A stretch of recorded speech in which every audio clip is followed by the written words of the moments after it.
So how does it feel to be a part of this big epic movie that is kind of grounded in reality? I mean, it's completely true events.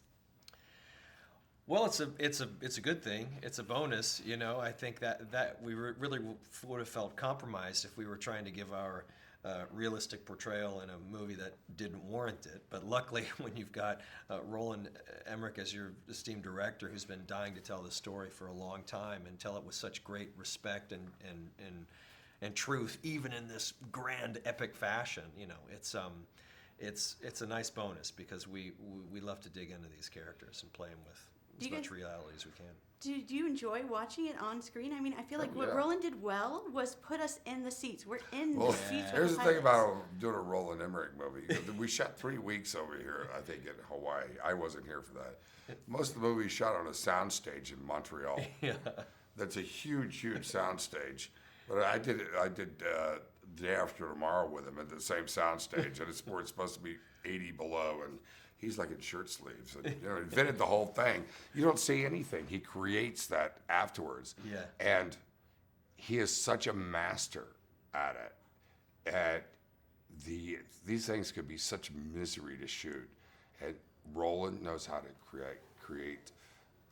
get it done efficiently, and he knows how to do it in a big way, and he knows how to put the big feelings that go into watching these movies together in them. And so when I see them, I'm seeing it for the first time. Right. Well, talking about keeping kind of that emotion intact to the film, what I enjoyed was that you saw both sides. It wasn't just the American side.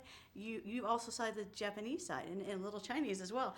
Do you think it was important to show, the full circle of events that happened? Oh, yeah.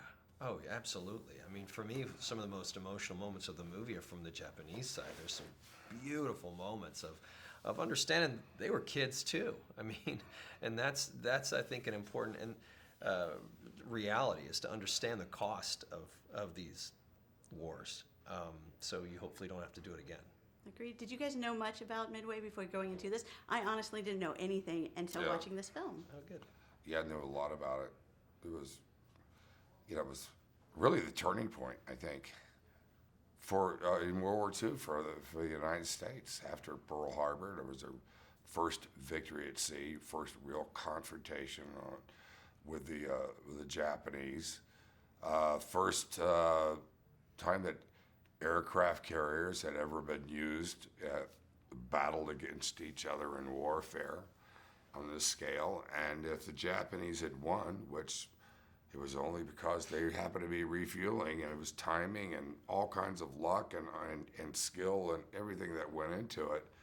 But basically just a hunch in the end, and going with your gut and doing the Japanese could have owned Alaska, could have been on the West Coast. Who knows? Maybe we would have been negotiating. Who knows? Would have been a very different outcome. Agreed. Well, congratulations on a great film. Thank you.